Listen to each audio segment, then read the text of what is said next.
Today, I'm inviting you to join me while I do a complete capacitor change on this PC Engine Super CD-rom2 CD drive.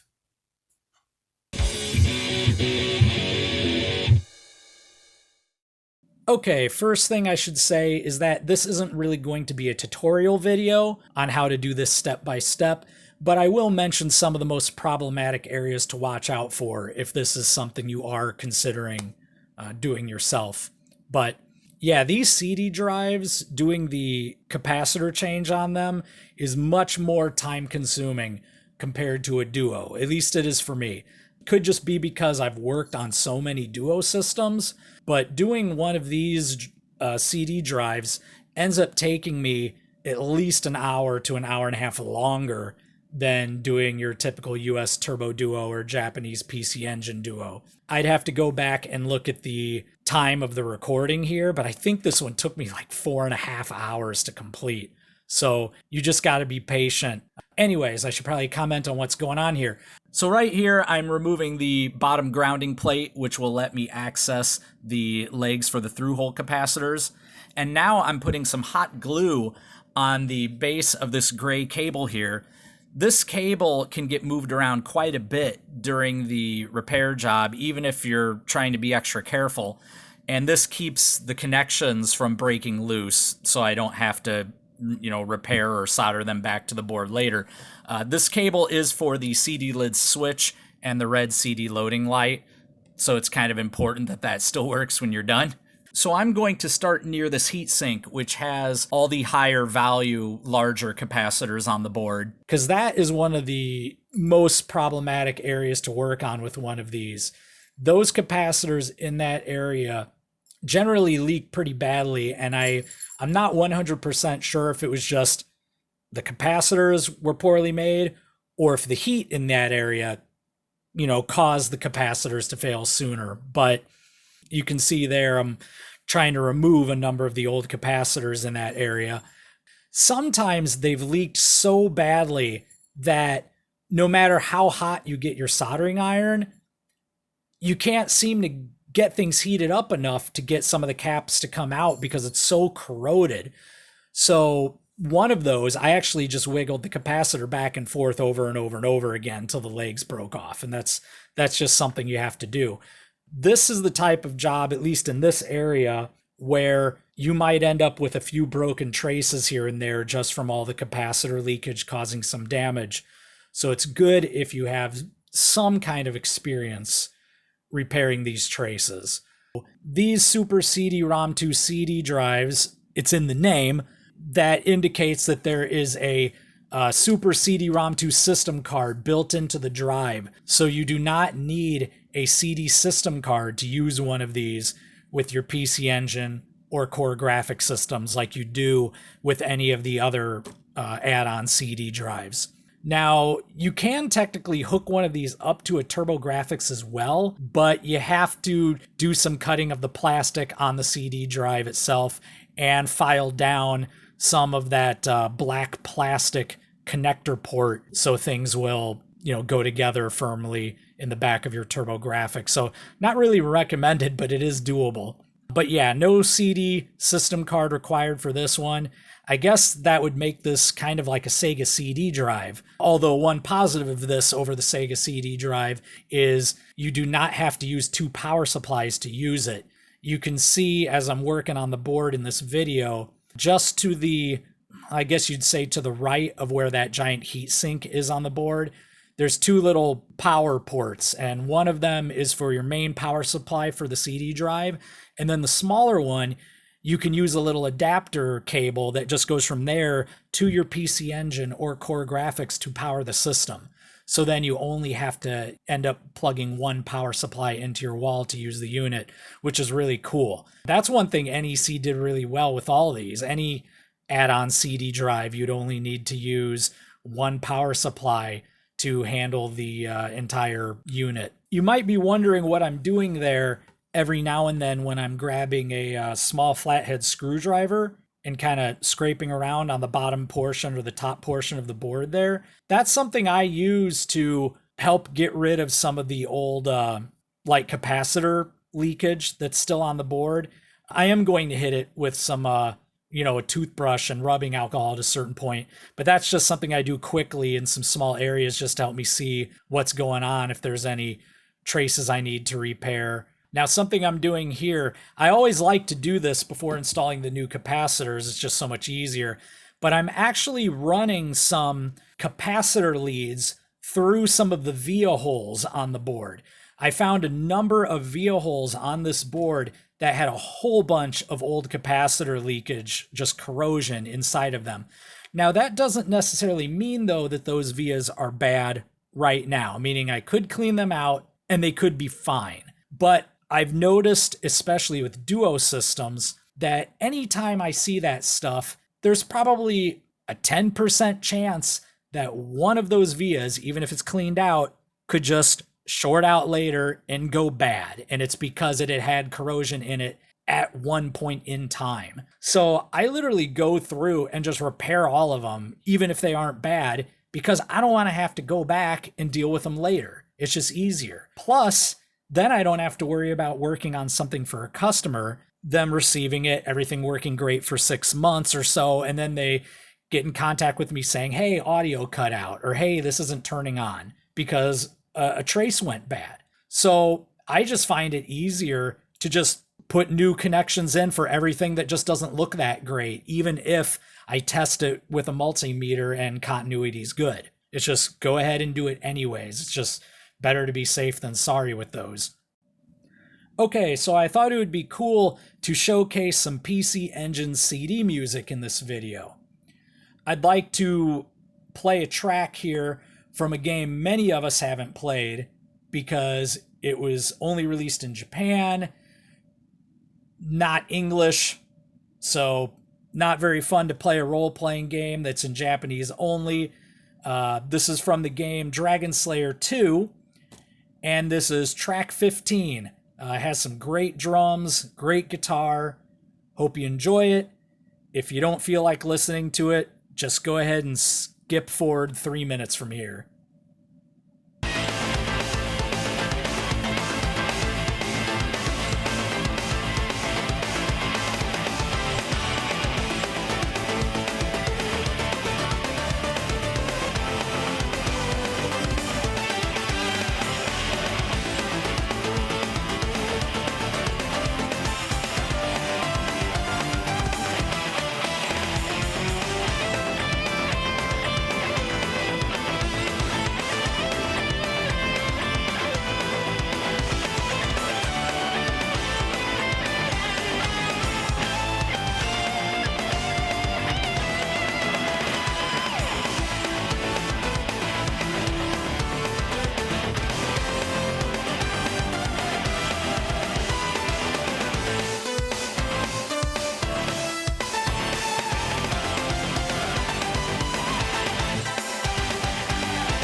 Okay, now the next portion of this job is where things got a little crazy.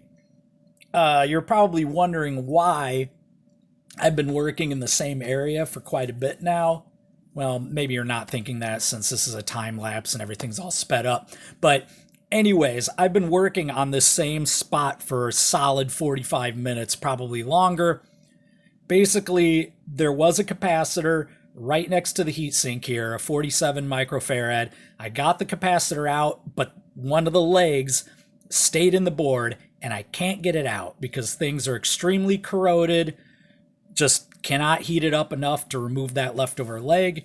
So what you're about to see in this video is something I do not recommend doing unless you have experience replacing or repairing connections or traces on boards, because this could potentially create another thing that needs to be fixed, but it's nothing to worry about since I know how to fix it. But well, I was going to explain it, but I don't need to. Just watch what happens next. Warning, the following show features stunts performed either by professionals or under the supervision of professionals. Accordingly, Chris Courage must insist that no one attempt to recreate or reenact any stunt or activity performed on this show.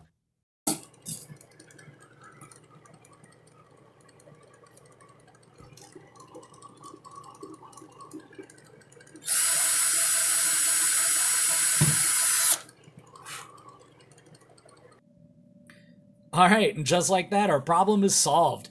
I did end up taking an extra capacitor lead and running it through the board to connect the top portion of the board with the bottom portion of the board where the trace is, just to be on the safe side. Just kind of to reiterate on what I was talking about earlier in the video, if I see something that just doesn't look great, even if the connection works, I repair it anyways. It's just so much easier than having to deal with a problem later. Well, anyways, there's a bit more work to do in this power portion of the board, the higher value capacitors near this heat sink here. So while that's going on, why don't we check out one more CD tune? This next track that I'd like to showcase is from the game Riot Zone. And while most people kind of shrug this game off as having a bunch of just generic guitar rock music in it, a couple of the tracks do stand out to me. This one is from the second portion of stage 1, the elevator portion of the stage. I mean, what kind of fighting game are you if you don't have an elevator stage? Am I right? But anyways, there's no name for it. I don't even know what track number. So just elevator song. It'll be about a little over 3 minutes long. So once again, skip ahead if you don't want to listen to the tune.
All right, so it looks like we finally moved on to another portion of the board here.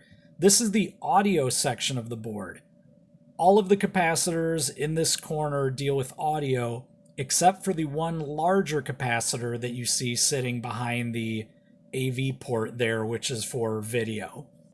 Now, an important thing to remember about this part of the board is if you're doing this job yourself, get yourself some small sized capacitors. If you use standard size electrolyte capacitors, it's going to be almost impossible to get everything to fit once you put the smaller part of the audio board back onto this main board. Now you can't see the small part of the audio board yet, we'll get to it here shortly, but see those two white connectors? That's where the top part fits back onto the main board once you're done changing out all of the capacitors. Now, I like to use ceramic capacitors for all the surface mount ones, and then you can usually get away with using regular standard electrolyte caps for any of the through-hole ones, and everything fits no problem. You're more than welcome to use surface mount electrolyte capacitors. I'm just not a big fan of using those. It's just, I'd rather use ceramics. They're just easier to install for me. So, plus with ceramics, in my opinion, it lets you see more of the board, so if you have to deal with a bad trace or something later, it's much easier to fix. So, I think it's time for us to check out another CD tune. Now, this game is another one you would never hear anybody tell you to go and listen to the music for.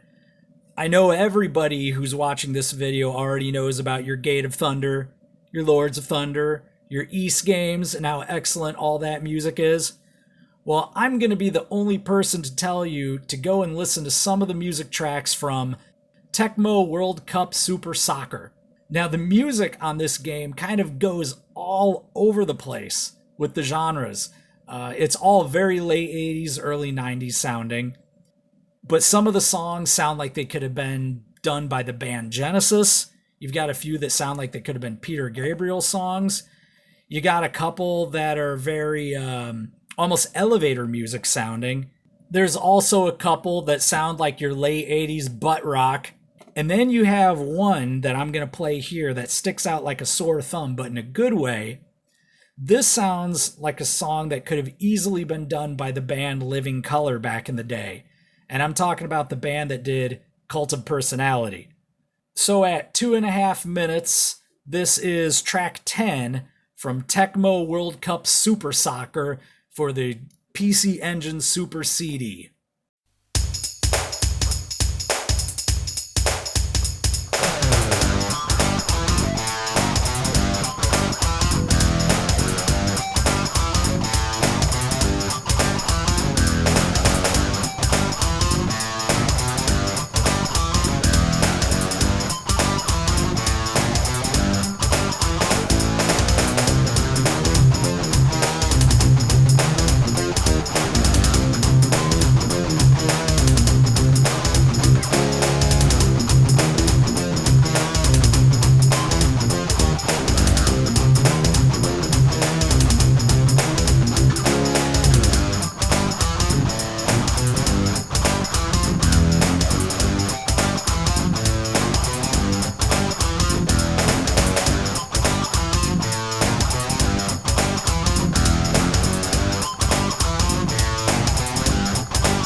next portion of the board that I'm moving on to here deals mainly with CD lens reading functionality, especially these 2 rows of capacitors that you can see here at the bottom right portion of the board in front of those 2 larger chips.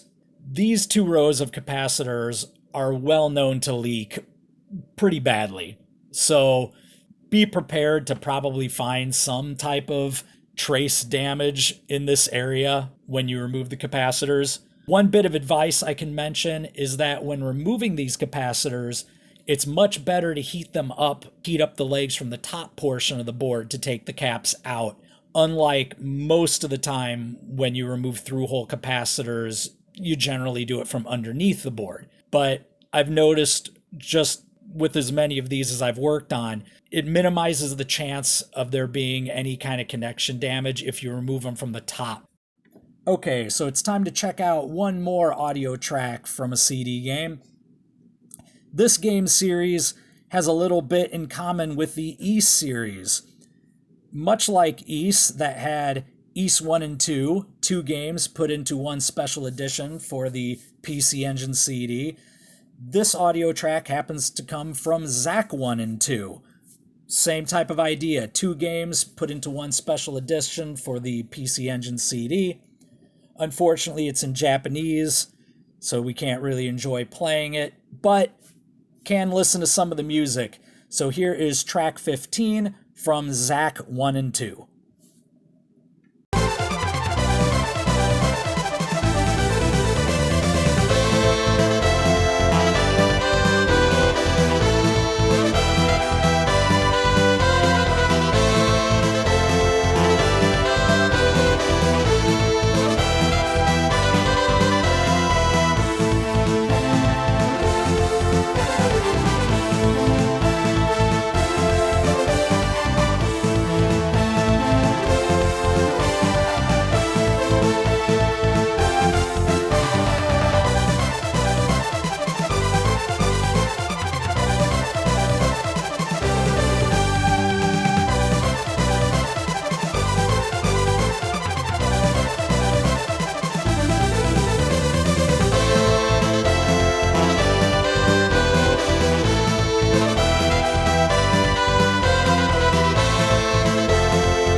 So here is another part of the job where I like to use smaller surface mount ceramic capacitors.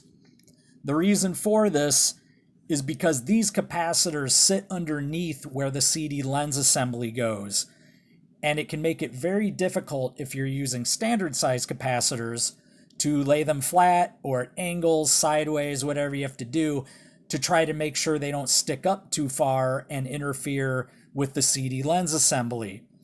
The lens will move back and forth right above those capacitors, and the wiring is also there for the lens as well. So it just makes it so much easier if you use smaller capacitors there. I'm done? Yes, I'm done! I'm done! That was so much work! Yes! Woo! I'm done! Track 19 from Dragon Slayer 2.